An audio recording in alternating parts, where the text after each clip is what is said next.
Hi everyone, I'm Sachal. In this video session, I'll explain you through my 6th lab experiment in comparison lab. So in this experiment is actually about assemblers. So the main thing is to simulate the concept of a single class assembler for simplified instructional compute.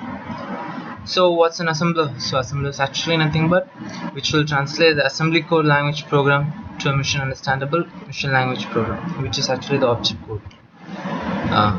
For that, here is my code. So this is my code, and I have used Java to implement this code. So check it please. I've imported the various necessary dictionaries here. The next starts from the main line.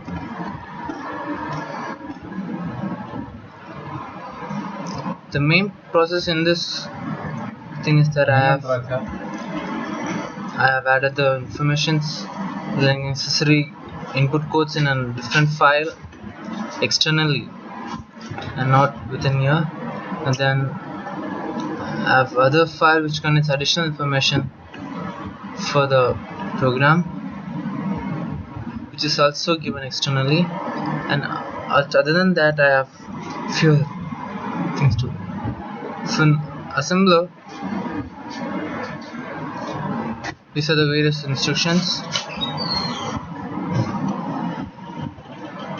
Buffer reader, BR is equal new buffer reader, new file reader, input.txt, buffer reader WR, this is BR and this is WR, and it's reader and this is writer.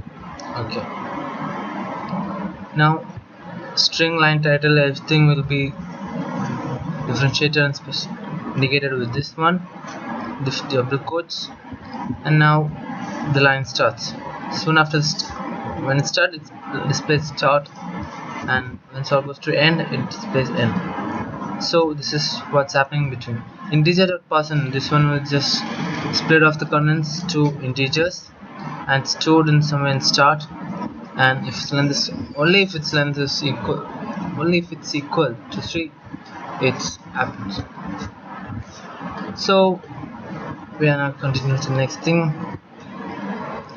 Int length is equal to LC minus start. Now LC is equal to start, BR close, WR close. So if your operations have been performed now, next one is .txt start. This one is new BR, buffer reader. So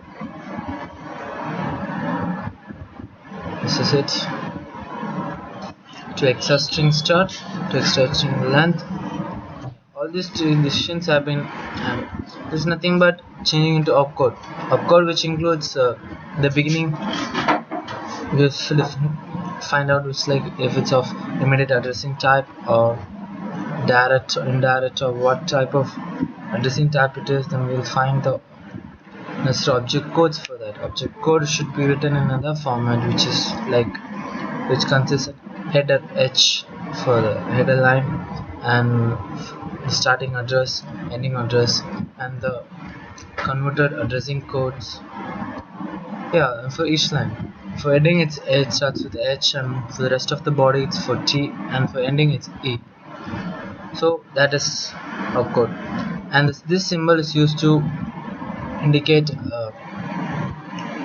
the starting and finishing point. It's between its space, indicate a space. So it's the code program.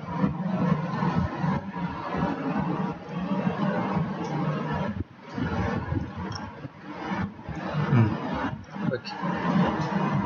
And I have given the inputs separately in another file called input.txt, which is in the same directory. Then now I'm executing it in the file. As here is it. So for this particular set of codes, this will be the object code. Okay.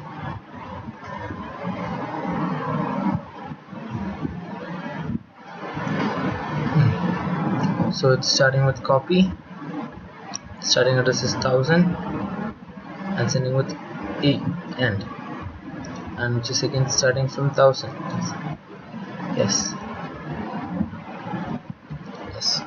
And thanks for watching. That's the end of this session.